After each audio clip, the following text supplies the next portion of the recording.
Bismillahirrahmanirrahim. Assalamualaikum warahmatullahi wabarakatuh. Innal hamdalillah nahmaduhu wa nasta'inuhu wa nastaghfiruh wa na'udzu billahi min shururi anfusina wa min sayyiati a'malina. Man yahdihillahu fala mudilla lahu wa man yudlil fala hadiyalah. Asyhadu an la ilaha illallah wahdahu la syarika lah wa asyhadu anna Muhammadan abduhu wa rasuluh. Amma ba'd.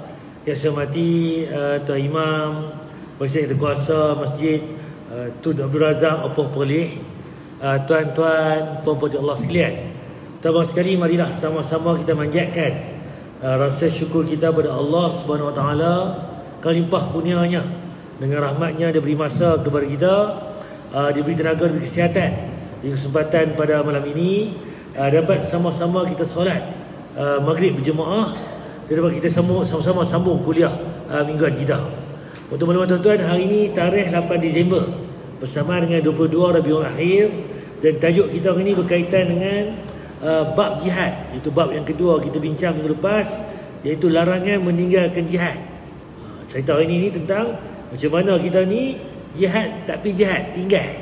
Bahasa polis kita tuang jihad. Dia ponting kalau bahasa baku dia. Dia macam mana cerita dia meninggalkan jihad ni, apa Nabi larang, apa ancaman kepada orang yang mana meninggalkan jihad. Kita akan sentuh pada hari ini. Okey, sebelum saya nak pergi ke tajuk kita hari ini, kita akan tengok sikit berkaitan dengan cara Allah mengabulkan doa kita.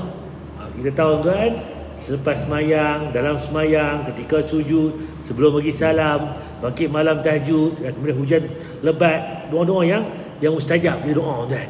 Cuma macam manakah Allah makbul doa kita ni? Dia minta hari-hari ini, macam mana Allah kabulkan doa kita ni? Dan kita semak balik. In tansurullaha yansurkum wa yuthabbit aqdamakum. Allah pasti akan menjawab doa-doa kita manakala kita mewujudkan syarat-syarat terkabulnya doa. Okey, jadi kita doa tuan-tuan, Allah pasti akan kabul doa kita ni. Yang mana kita ikut syarat-syarat doa yang mana sepatutnya kita buat tuan-tuan. Kita harus makan dan minum dari yang halal. Poin pertama tuan, kalau nak bagi doa dimakbul, pertama tengok balik, checklist balik. Rezeki kita, sumber kita yang kita makan tu halal ke tak? Makanan itu halal ke tak? Ataupun duit yang kita beli makanan tu halal ke tak? Macam mana cerita dia? Jadi kalau tak halal tuan-tuan, mana mungkin doa kita akan dimakbul oleh Allah.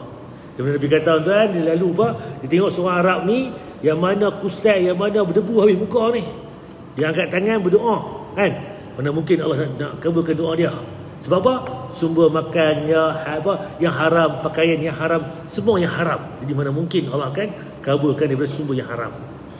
Kemudian kita harus menjaga adab-adab dalam berdoa. Kemudian dia ada pula adab berdoa tuan. Doa ni bukan main pakai terjah, pakai doa saja. Dia ada adab dia. Kalau kita tulis surat pun tuan, kepada apa ni? Surat rasmi. Kepada apa? Nak minta apa ke sebagainya, YB ke, kementerian ke, apa ke, tulis surat. Dia ada kepala surat dah. Dia ada pula kan alamat kita belah kanan kiri, kemudian tajuk kita apa dia, tuan, puan, apa sebagainya, sukacita ke apa ke, tajuk sebagainya maklumat. Tu surat. Tapi doa tuan, dia ada adab dia tuan-tuan. Terlebih dahulu memuji Allah, mengucapkan salawat kepada baginda Rasulullah SAW. Jadi cara nak berdoa ni, pertama puji Allah dulu, kemudian salawat pada Nabi. Betul-betul perasan kita doa ni, Bismillahirrahmanirrahim, wassalati wassalam asyrafil mursalin. Nampak tuan? Kita alhamdulillah alamin wassalam, alhamdulillah dulu. Kita puji Allah tuan, kemudian kita salawat pada Nabi. Itu cara kita yang mana Nabi ajak kita tuan. Kemudian berdoa kepada Allah dengan suara yang lirik, dengan penuh khusyuk dan keikhlasan. Doa kita pula suara yang mana lirik, betul-betul minta daripada hati kita, sungguh khusyuk lagi. Apa yang kita ingin kita timbulkan, kita luahkan. Nak terima kasih ke, nak meminta ke, nak mengadu ke, nak bertaubat ke, dengan doa kita tuan. Dan tidak berdoa dengan doa yang mengandung dosa atau pemutusan hubungan silaturahmi. Jangan pula doa yang mana? Yang mengandung dosa ataupun kita putus hubungan silaturahim. Doa ni cuba hindarkan. Karena Rasulullah SAW bersabda dari sahabat Abu Sa'id Al-Khudri radhiyallahu ta'ala anhu, "Ma min muslimin yad'u Allah tabaraka wa ta'ala bida'watin laysa fiha ithmun wala qati'atu rahimin illa a'tahu Allah tabaraka." Yang muslim berdoa kepada Allah Subhanahu wa ta'ala dengan doa yang di dalamnya tidak terkandung dosa, di dalamnya tidak terkandung pemutusan hubungan silaturahmi. Doa kita pastikan tak ada ni, ada dosa dalam tu, kita minta sebagainya, ataupun kita putuskan hubungan silaturahim. Jadi hindarkan benda ni. Melainkan pasti Allah akan menjawab doa tersebut dengan 3 kemungkinan. Jadi kalau Allah nak jawab doa kita ni, macam mana Allah jawab doa kita ni? Doa. Tapi Allah nak macam mana? Allah nak balas balik doa kita ni, ada 3 macam, ada 3 jenis, ada 3 cara, tuan. 3 kemungkinan jawaban Allah Subhanahu wa ta'ala. Boleh jadi Allah akan menyegerakan permintaannya sesuai dengan apa yang dia minta. Pertama sekali, minta lala dapat. Allah segera. Minta apa sebagainya. Lepas minta tu, Allah perkenankan, Allah kabulkan. Ada cara lagu tu. Allah akan mengabulkan harapan sesuai dengan apa yang diharapkan. Atau kemungkinan yang kedua, boleh jadi Allah akan menunda pengabulan doa tersebut. Cara kedua pula, minta hari ni tapi tak boleh hari ni. Allah tunda benda tu pergi ke depan, dan pun ada juga. Allah tak bagi segera, Allah postpone ataupun Allah tunda doa itu ke depan. Allah simpan, nanti Allah kabulkan di akhirat kelak. Bila tuan-tuan? Mungkin kat dunia tuan tak boleh langsung. Minta time muda dulu, time kahwin dulu, awal-awal kahwin. Lah ni anak ada, cucu pula ada. Tak boleh Allah kabulkan doa. Sebab apa? Allah nak bagi akhirat, tuan. Itu lebih baik lagi. Dunia minta, mungkin dapat, alhamdulillah, syukur nikmat. Tapi guna dunia tuan, habis. Tapi kalau kita guna akhirat tuan, itu yang sebaik-baiknya. Sebab apa? Pertolongan Allah akhirat tak ada siapa boleh tolong lah. Allah saja yang boleh bantu kita. Jadi tuan, kalau Allah tak perkenankan kita dunia ni, sabar tuan. Pasti Allah kabulkan semasa akhirat tuan. Allah akan menjawab, Allah akan memberikan apa yang kita minta, bahkan melampaui ekspektasi kita. Kita ada rasa minta tu, tapi tak, Allah bagi benda lain lagi, lebih hebat lagi. Jadi tuan, Allah tahu tuan macam mana yang mana kita berdoa ni, Allah Maha memberi, Allah Maha memperkenankan doa kita. Karena di akhirat kelak kita sangat butuh kepada pertolongan Allah Subhanahu wa ta'ala. Disitulah kelak Allah akan memberikan pertolongannya, perlindungannya, berkat doa yang dulu pernah kita ucapkan ketika di dunia. Allah akan mengabulkannya kelak di akhirat, di saat-saat kita sangat membutuhkan bantuan dan pertolongan. Jadi tuan, kalau boleh tuan, jadi kita doa rasa sedih. Awaklah doa tak berkenan lagi, tak makbul lagi, Allah tak bagi lagi. Sabar tuan. Sebab apa? Allah bagi akhirat itu lebih baik lagi. Sebab itu yang kita sangat memerlukan. Sebab apa? Pertolongan lain itu tak ada boleh bantu dah. Duit ringgit ke harta ke tak boleh dah. Yang penting tuan, pertolongan Allah tuan. Atau kemungkinan yang ketiga, boleh jadi Allah Subhanahu wa ta'ala akan mengabulkannya dalam bentuk yang lain. Yang ketiga pula, minta hak lain, dapat hak lain. Boleh jadi tuan. Minta bagi kaya, minta bagi hebat, macam-macam lah, bahagia sebagainya, minta macam-macam. Tapi Allah tak bagi kaya pun, tak bagi benda lain pun. Tapi Allah bagi sihat tuan. Sihat penting tuan. Kaya tu tuan, tapi kalau tak sihat tuan, habis duit lagu tu je. Kan? Orang pergi kedai tuan, boleh makan macam-macam, kambing golek, udang lipan, udang galah, macam-macam, sotong goreng tepung. Yang kita ni duit banyak ni, tak boleh makan. Apa? Kecil manis, darah tinggi, buah pinggang, gaut pula tuan. Contoh tuan. Nampak? Allah bagi nikmat tuan. Macam-macam cara tuan. Mungkin dia ni duit tak ada, tapi kesihatan tuan. Mungkin dia ni duit banyak, tapi macam-macam cara lah tuan. Jadi cerita Allah bagi tu ada dalam bentuk-bentuk yang kita tak jangka tuan. Allah akan palingkan kita dari suatu mudarat atau musibah, dari satu bencana, dari satu malapetaka. Tak pun kita minta yang lain, tapi Allah tak bagi. Tapi punya Allah hindarkan kita musibah. Sepatutnya dapat musibah ni, Allah hilang tu, tak dapat musibah tu. Lebih baik lagi tuan daripada kita minta yang mana kita rasa yang tu baik, yang sebanding dengan doa yang kita minta. Dan boleh jadi kita lebih membutuhkan itu. Allah Maha tahu tentang kebutuhan kita. Allah Al-Alim Al-Khabir, Allah Maha tahu. jauh lebih tahu Allah Subhanahu wa ta'ala tentang diri kita daripada diri kita sendiri. Kita rasa kita tahu dah diri kita ni. Tak, Allah lebih tahu lagi. Sebab apa? Time kita minta tu mungkin tak sesuai, tapi Allah bagi pula ke depan lagi. Dah kahwin nanti, dah apa sebagainya, lapang tu, oh Allah bagi rezeki tahun ni. Ni aku minta doa dulu ni 20 tahun lepas, oh Allah ni baru dapat. Sebab apa? Time tu mungkin tak sesuai dengan kita sebetulnya, tapi Allah bagi ke belakang. Tak pun akhirat, apa dunia tak bagi, akhirat Allah bagi, kan? Kita ini adalah makhluk yang lemah, serba terbatas. Pengetahuan kita serba terbatas, sangat minim. Boleh jadi apa yang kita anggap maslahat bagi diri kita, ternyata itu adalah mudarat. Allah Maha tahu. Kita rasa benda ni bagus, kita pandang, kita rasa, tapi tak, yang tu mudarat bagi kita. Boleh jadi juga. Allah lebih tahu tentang apa yang maslahat bagi diri kita daripada diri kita sendiri. Dan Allah Maha tahu apa yang menjadi mudarat bagi diri kita. Boleh jadi kita mengharapkan sesuatu, namun itu mudarat. Dan boleh jadi kita tidak menginginkan sesuatu, namun sesuatu itu justru itulah yang maslahat bagi diri kita sendiri. Allah Maha tahu. Dan doa kan, kita rasa ni tak betul ni, tak suka ni, tapi hak tu lebih baik daripada kita, kan? Contohlah, kita ada anak dara, kan? Kakak, balur, bangah semua tu kahwin semua dah. Nah yang kecil ni, bongsu ni, kerja apa? Kerja engineer ke, doktor ke, hebat lah. Lepas tu orang minta anak kita ni, kerja apa ni? Yang lelaki ni tanya, kan? Kerja tak kerja apa, kerja biasa aja. Nak bagi tak bagi dah. Tak padan pula, ni kerja doktor, ni kerja biasa. Tapi dah jodoh, bagi pi lah. Contoh. Tapi hati tu tak usah puas hati, sebab apa? Tak padan. Dia tengok dah kahwin tuan, lah kali anak yang balong bangga engineer doktor hok lain-lain tu, kita sakit ni, tak boleh balik tengok kita pun. Kita duduk rumah seorang-seorang tuan. Tapi yang mana tu jaga kita ni? Yang menantu kita ni lah. Yang lelaki ni yang tak kerja apa ni, dia yang jaga kita, pergi hospital, bawa pergi gedung, kan, tolong cuci pampers ke apa kat kita, buat kerja-kerja kita bantu. Nampak tuan contoh.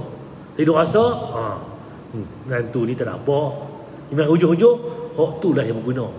Duit banyak tuan, tak boleh balik kat kita, tak boleh tengok kita. Nampak tuan contoh lah, nampak kata tuan.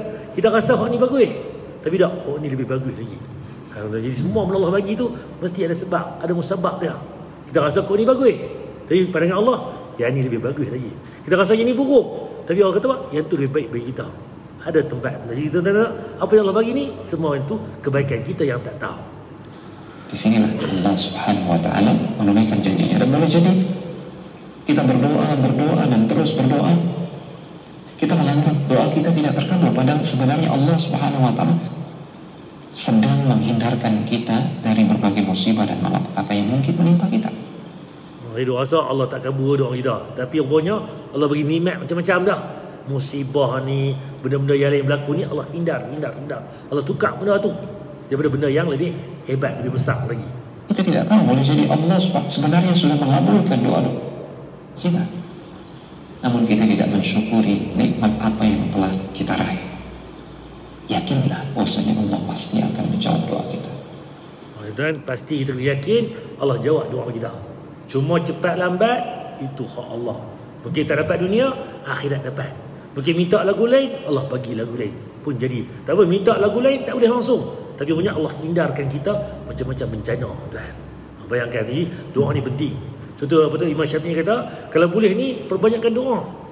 Doa ni macam apa? Macam panah kita di malam hari. Panah 100, panah 1000. Takkan tak kena 1, 2. Kalau kita panah malam ni, terdir lah, kata pokok dalam tu, kan, terdir, takkan tak kena 2, 3, kena. Kalau terdir 100, kalau terdir 1000 kali pula, takkan tak kena 50, 60. Contoh, doa bersama, tuan. Rajin berdoa. Daripada umur 20 tahun dulu ni, lah umur 60 dah. Takkan 40 tahun doa tak kabul. Mesti ada doa yang Allah kabul, kan. Tapi cepat lambat kita tak tahu. Ataupun Allah tukar benda lain, boleh jadi. Ataupun Allah hilangkan mudarat lain pun boleh jadi. Pertama sekali kita kena terus berdoa, kan. Sehingga tidak heran para sahabat ketika mendengarkan sabda Rasulullah SAW yang diriwayatkan oleh Abu Sa'id Al-Khudri tadi, para sahabat ketika mendengarkannya dari Rasulullah, mereka mengatakan, kalau begitu Rasulullah, tidak ada ruginya kita memperbanyak saja, kita perbanyak saja doa kita kepada Allah. Bila Nabi kata lagu tu, ya Rasulullah, lagu tu tak rugilah kita, perbanyakkan doa. Ya, betul. Doa tuan-tuan, tak kena sekupang pun, tak kena duit pun. Tak kena ambil semayang pun doa ni. Doa ni pun tuan, doa kepada Allah. Banyak doa. Kan? Nak angkat tangan, silakan angkat tangan. Kalau kita nak nak lebih lagi. Sebab apa? Allah kata apa? Aku malu lihat hamba-Ku bila angkat tangan, aku tak bagi dia apa yang dia minta. Nampak tadi kita tuan, angkat tangan berdoa tuan. Itu tu yang boleh kita buat. Ataupun kalau kita betul hajat lagi, angkat tinggi-tinggi. Nabi pun kata sunnahnya mengangkat tinggi. Bila kita nak minta betul-betul pun boleh juga tuan-tuan.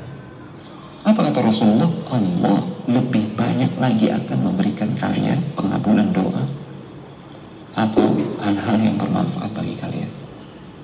Allah tidak akan pernah bosan dengan doa hamba-hambanya. Perbanyak doa, dengan itu kita akan mendapatkan pahala ibadah berdoa. Dan kita tinggal menunggu Allah mengabulkan doanya, cepat ataupun lambat. Kalau kita tak boleh doa tu pun, kita berdoa, dapat pahala doa lah. Kena Allah kabul doa kita, dapat yang kedua pula benda yang kita minta tu. Jadi tuan, tak rugi kita berdoa ni tuan-tuan. Okey, tajuk kita minggu lepas tuan-tuan berkaitan dengan ulang kaji bab jihad, iaitu minggu lepas larangan riak dalam jihad. Apa cerita minggu lepas ni? Tak boleh kita riak dalam jihad ni. Apa dalilnya? Dari Abu Musa al-Ash'ari radhiyallahu, dia berkata, seorang laki-laki datang menemui Rasulullah SAW dan berkata, seorang laki-laki berperang untuk memperolehi ghanimah. Laki ni berperang sebab apa? Nak dapat harta. Niat dia nak pi dapat harta perang. Itu yang pertama. Yang lain berperang untuk disebut-sebut. Mai golongan yang kedua pula, sebab apa nak perang ni? Orang kata aku hebat, orang kata aku pendekar, orang kata aku ni kemas, orang kata aku ni hero. Contoh, buat niat dia lah. Yang ketiga pula, dan yang lain pula berperang untuk dipandang kedudukan. Nak pandang kedudukan, dapat pangkat lieutenant, dapat apa lagi, pingat jaksa kebatian, pingat jaksa apa, perwira negara sebagainya. Contoh, nampak tuan? Manakah yang disebut fisabilillah?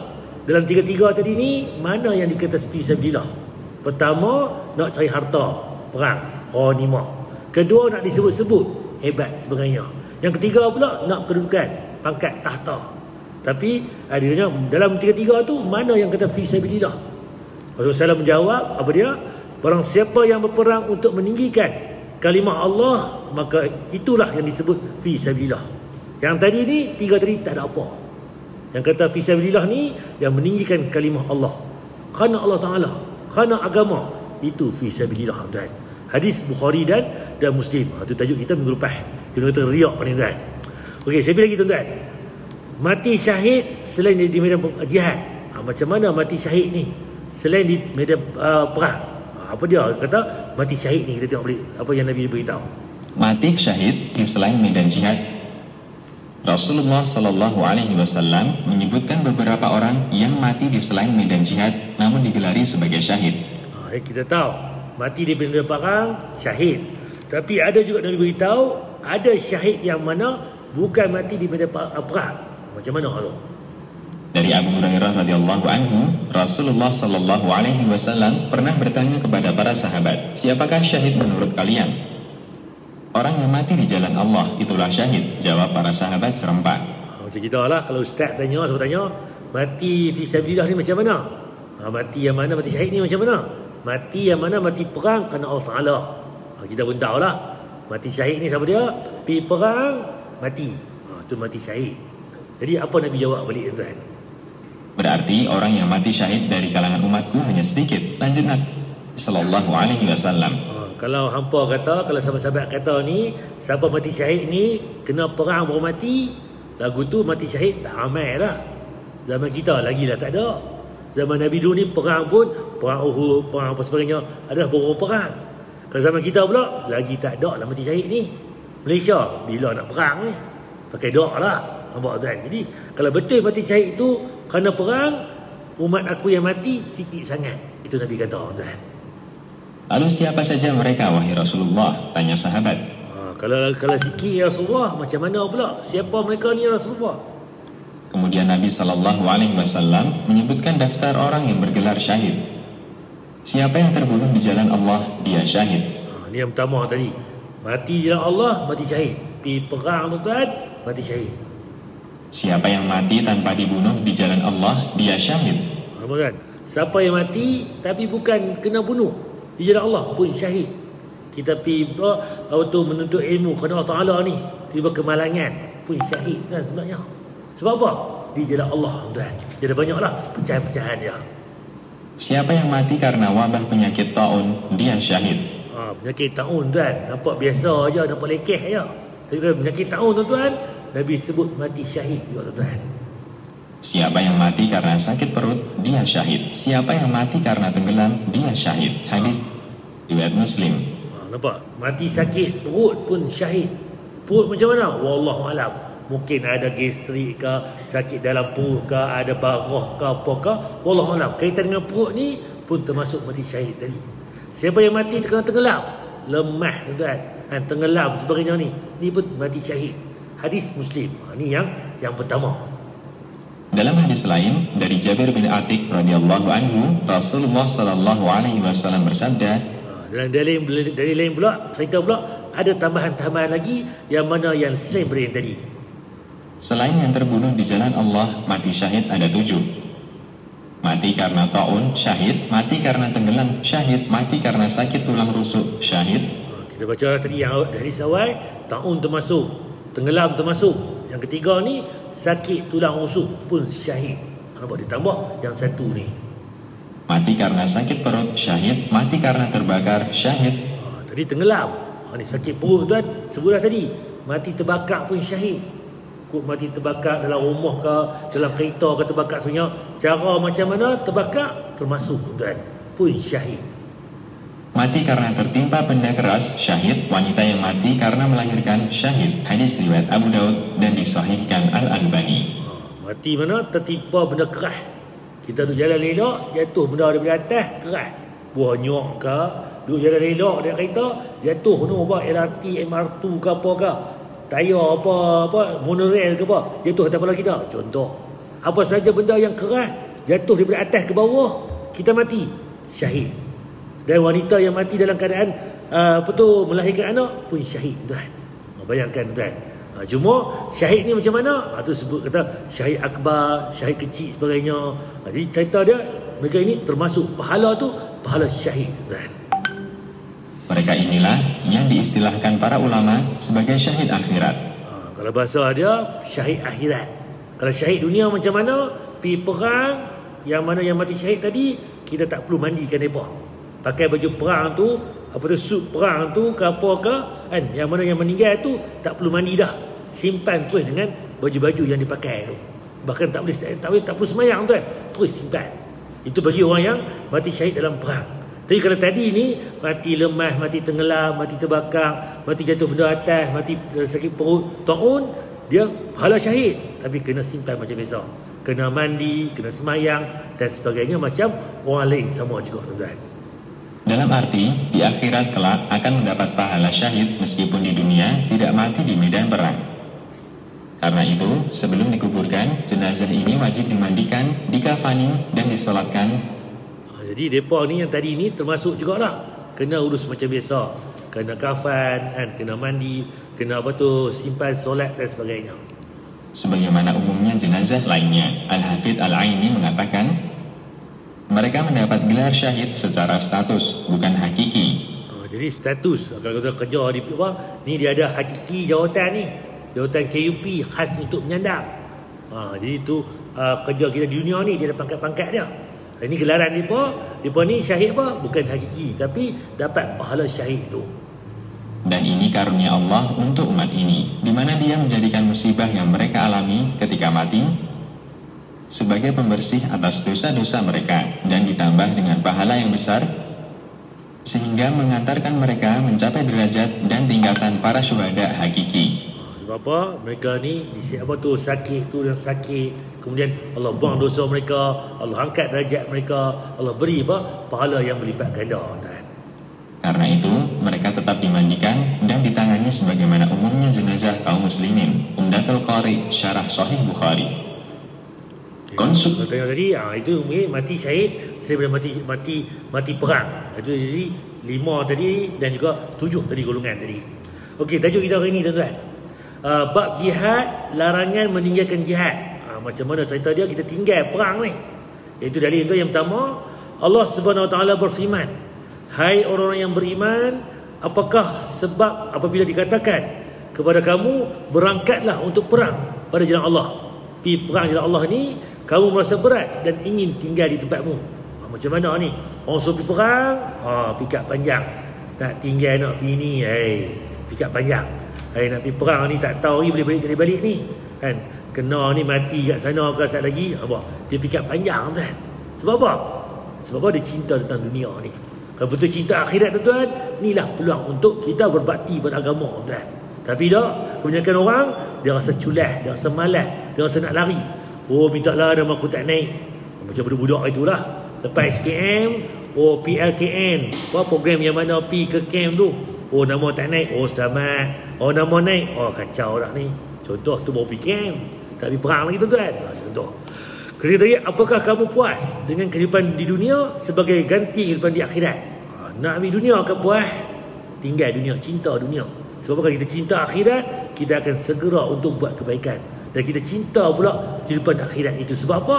Kehidupan akhirat selama-lamanya. Syurga tempat dia tuan-tuan. Padahal kenikmatan dunia, hidup di dunia dibandingkan dengan kehidupan di akhirat hanya sedikit. Hebat kat dunia tuan, tak mana pun seronok. Makan sedap tuan, akhirat lagi sedap pada tu. Seronok kat dunia ni paling seronok, akhirat lebih seronok lagi tuan. Yang mana kita tak boleh rasa, tak boleh kita jangka. Kalau kuih itu sedap, akhirat berganda-ganda lagi. Kalau nikmat itu sedap, akhirat berlipat-lipat kali ganda lagi tuan.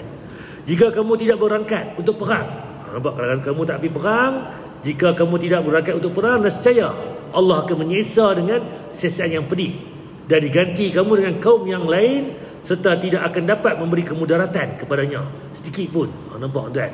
Kalau kita tak mau pergi perang tuan, Allah akan seksa kita yang pedih, seksa yang sangat pedih. Dan Allah kata di sini, dan tidak akan dapat memberi kemudaratan kepadanya sedikit pun. Allah Maha Kuasa atas segala sesuatu. At-Taubah 3839. Ya tuan, kalau kita ni diberi peluang untuk perang, kita pergilah tuan. Sahut cabaran tu, itu yang betul. Bahkan para sahabat dulu ni nak pergi perang, tapi Nabi larang pergi perang pula. Sebab apa?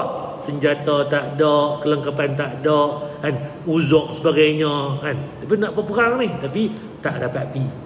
Kita pula kalau boleh nak kilah, nak lari, nak mengelak, itu kita tuan.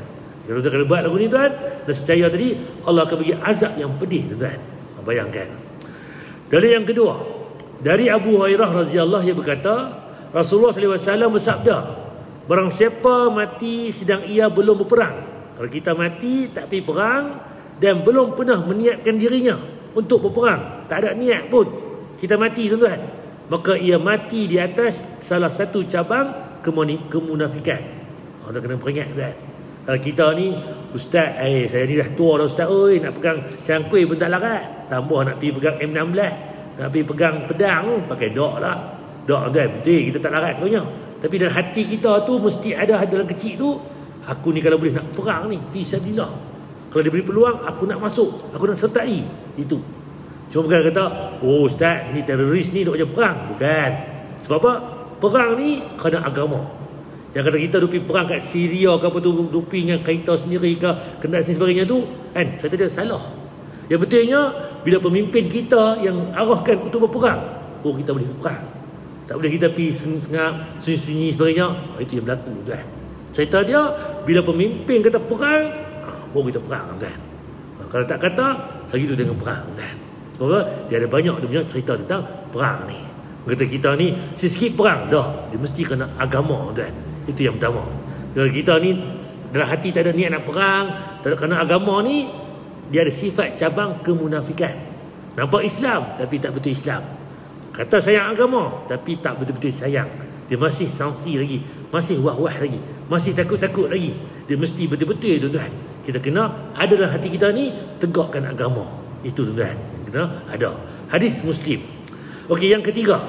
Dari Abu Umamah radhiyallahu, dari Rasulullah SAW beliau bersabda, barang siapa yang belum pernah berperang atau mempersiapkan bekal untuk seorang mujahid. Kalau kita tak mau perang tapi perang, kita siaplah bahan, bagi duit, bagi harta, bagi tenaga bagi sebagainya, sumbangan itu. Atau menjaga baik-baik keluarga mujahid yang keluar perang. Kalau tak boleh pergi, kita jaga keluarga mereka ni. Nampak? Kalau boleh pergi perang, kita pergi. Kalau tak boleh pergi perang, kita keluarkan tenaga kita, wang ringgit kita, harta kita, pertolongan kita. Kalau tak boleh juga, kita bantu mereka ni, keluarga mereka, kita jaga sebagainya, pendidikan ke apakah. Nampak? Ada 3 benda.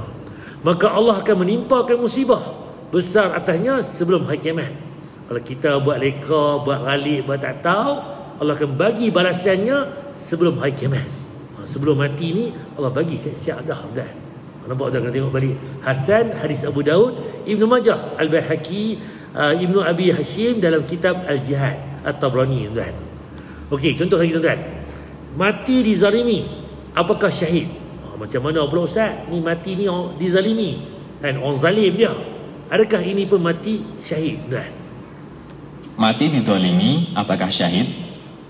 Para ulama menyebutkan bahwa muslim yang mati karena dizalimi, apapun bentuk kezalimannya, dia mendapat pahala syahid, sehingga dia mati syahid. Dalam ensiklopedia fikih Islam dinyatakan, rupanya tuan, orang yang mati dizalimi, kan, duk elok, orang zalim dia. Buat, kalau bahasa kita pedajar dia, pekena dia, buat lebih kurang, dizalimi. Apa jadi? Orang lagu ni, dia dapat pahala syahid, tuan. Apa dalil dia, tuan? Para ulama mengatakan bahwa kezaliman berpengaruh terhadap hukum orang yang terbunuh, bahwa dia mati syahid. Maksudnya, selain syahid karena perang bersama orang kafir, di antara bentuk terbunuh karena zalim adalah korban perampokan. Nampak tuan? Maksudnya zalim macam mana? Kalau dia tak mati perang kena syahid, dia pertahankan harta dia. Korban kena rompak.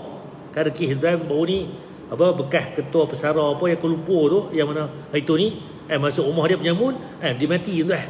Contoh, pertahankan harta dia pun tuan, dikira mati syahid tuan.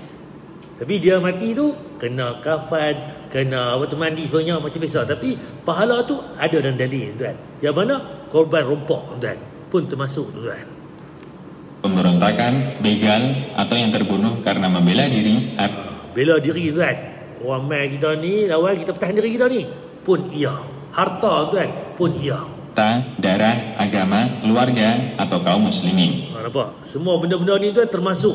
Kalau kita bela diri, harta kita, jaga pertahan harta, darah kita sendiri, agama tu tuan, keluarga dia, jaga anak ni, isteri, ataupun kaum muslimin umumnya, kita pertahan. Tiba kita mati tuan, termasuk tadi pun mati syahid yang Nabi kata tuan. Atau orang yang dibunuh tanpa pelanggaran, atau mati di penjara sementara dia ditahan dalam kondisi dizalimi. Al-Mawsu'ah Al-Fiqhiyah. Ataupun dia ni dizalimi, dia tak bersalah, tapi orang tahan dia juga. Sebelum bicara tu, dia mati dalam penjara kan. Tak ada nak ni lagi, dikira mati syahid juga tuan. Jadi orang yang teranaya ni dizalimi akan mati syahid tuan. Di antara dalil bahwa orang yang mati dizalimi mendapatkan pahala syahid. Sebab apa? Boleh tengok balik, kena rujuk balik. Apakah kelas? Apakah punca? Apakah dalil yang kata mereka ni dapat pahala syahid? Pertama, hadis dari Abdullah bin Amr radhiyallahu anhuma, Nabi sallallahu alaihi wasallam bersabda, yang artinya, siapa yang terbunuh karena melindungi hartanya, maka dia syahid. Hadis riwayat Bukhari dan Muslim.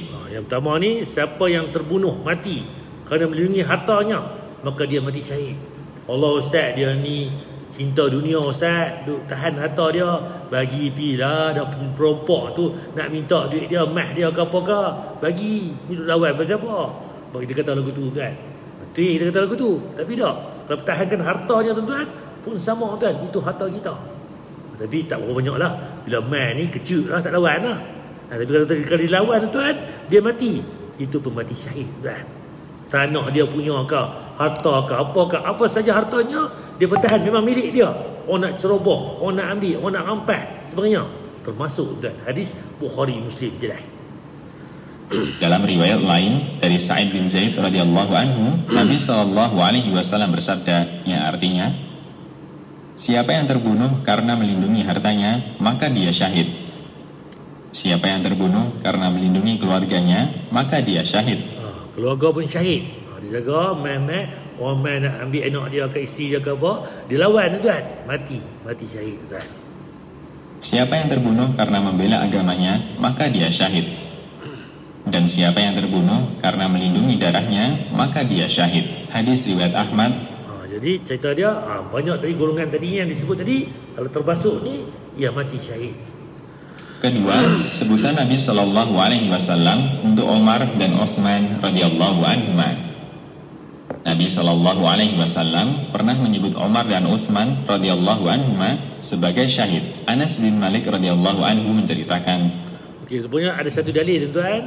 Nabi SAW ni disebut Umar dan Utsman ni mati syahid. Sedangkan time tu mereka duk ada lagi, mereka tak mati lagi. Tapi Nabi bagi gambaran nanti ni Umar dan Utsman ni akan mati syahid. Nampak tuan? Macam mana mereka ni mati syahid? Tuan, sebab apa? Yang ni tuan, Nabi cerita. Anas bin Malik menceritakan apa yang Nabi beritahu.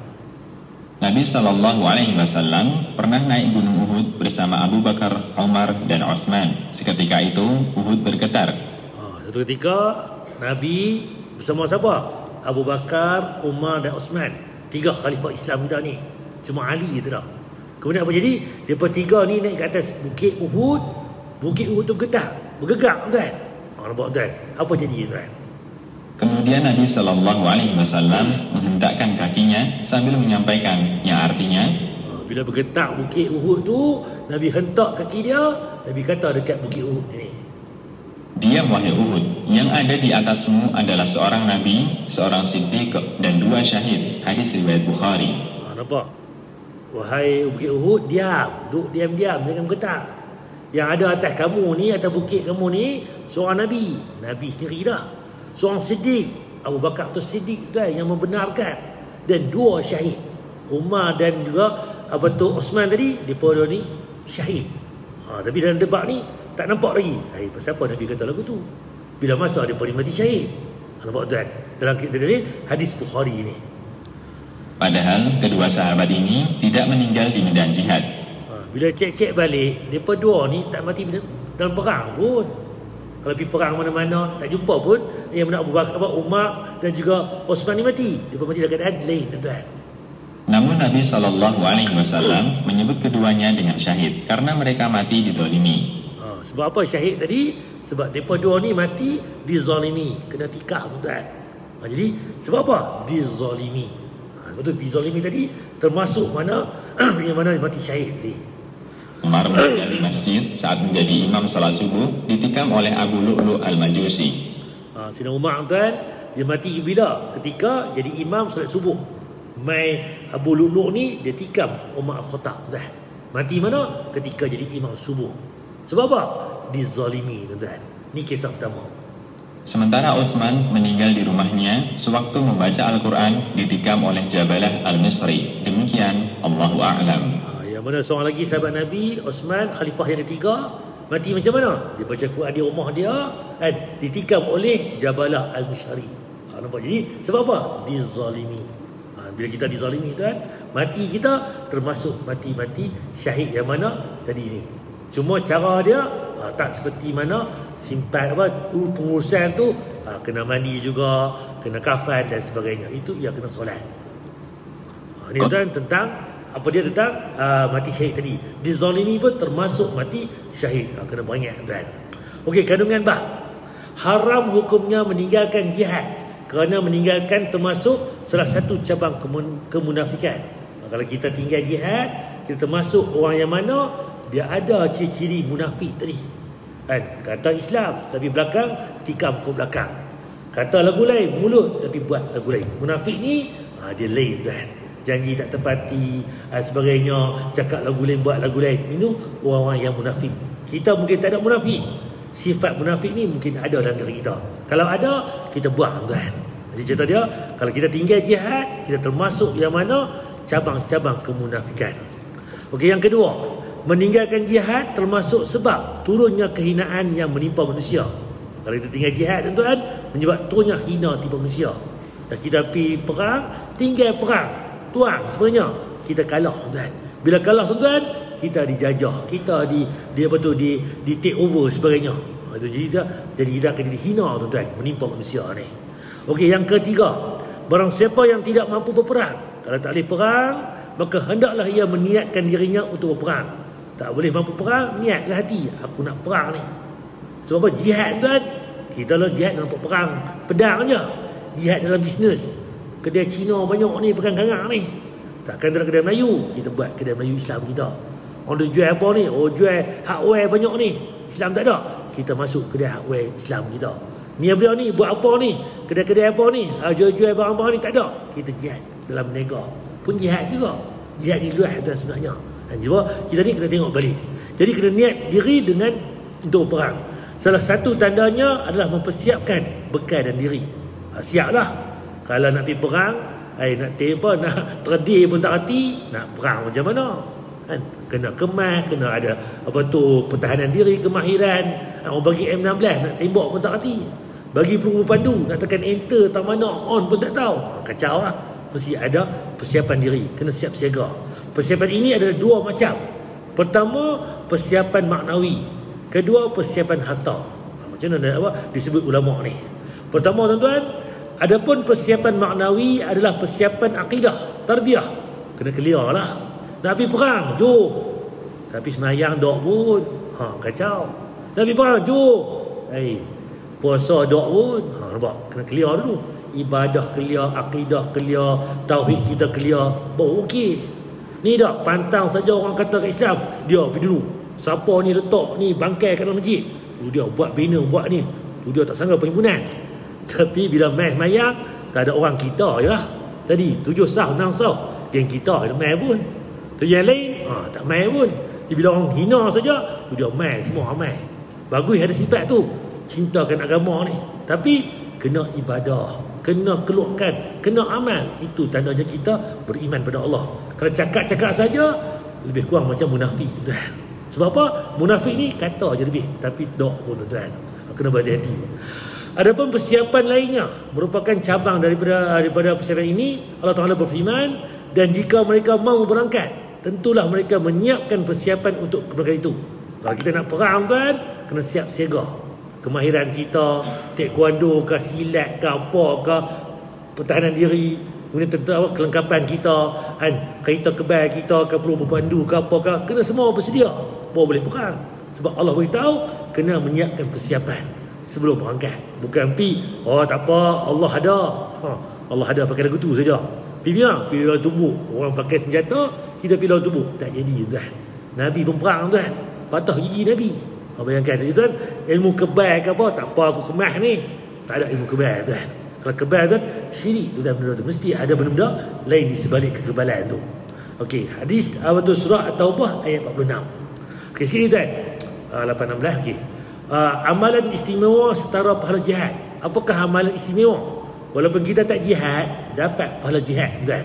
Apa dalil dia?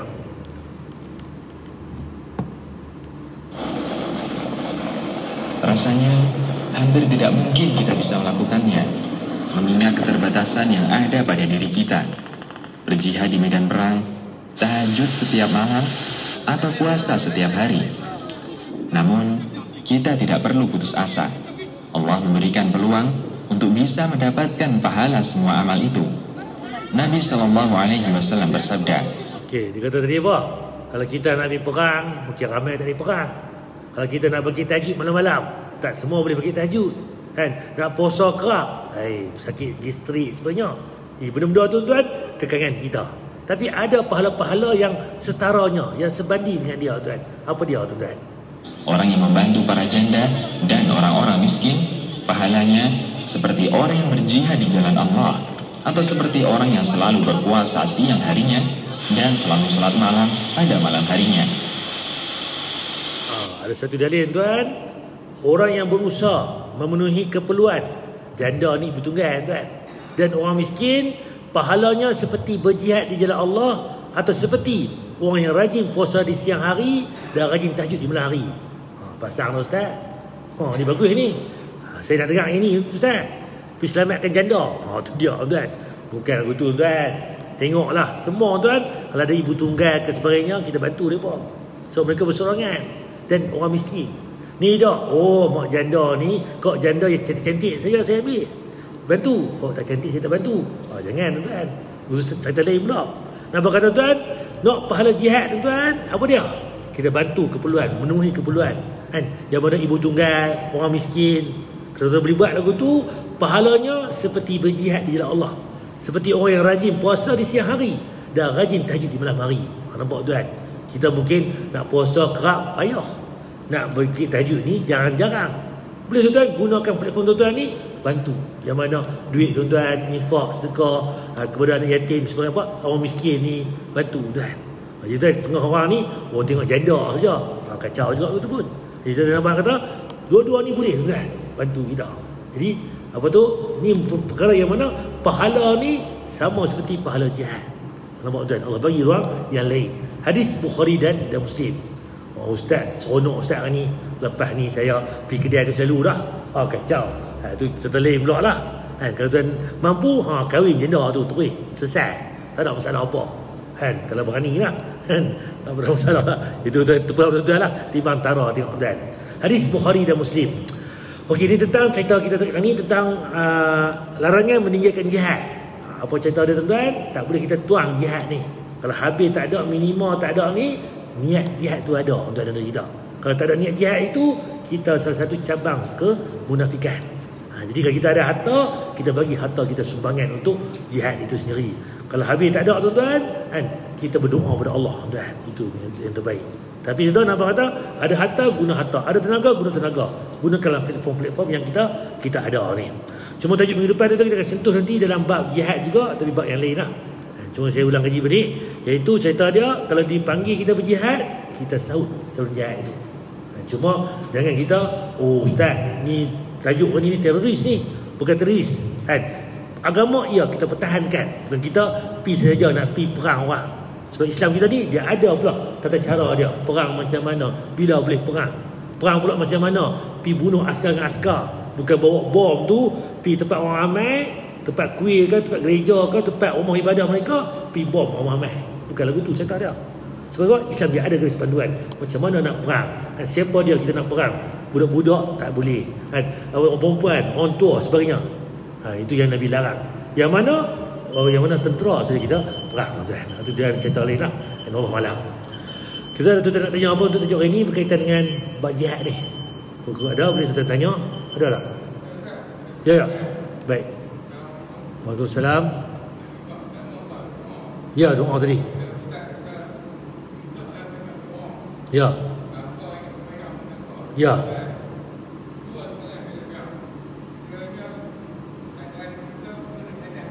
Okey. Okey. Okey, terima kasih. Soalan cantik sebab kita tanya. Macam mana kita berdoa tadi? Doa bila masa. Tak ada wuduk pun boleh. Tapi cerita dia kalau kita berhadas besar ni macam mana? Boleh tak berdoa? Ya. Macam mana? Okey. Berdoa. Okey, terima kasih.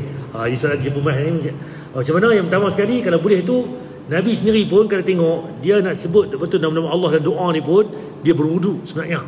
Tak ada wudu pun boleh sebut Assalamualaikum. Assalamualaikum tu assalam tu nama Allah. Nabi macam mana? Orang sahabat bagi salam, dia tak jawab salam. Dia pergi kat dinding, dia usap bindi, dia tayamum kan. Dia berwudu, dia jawab salam.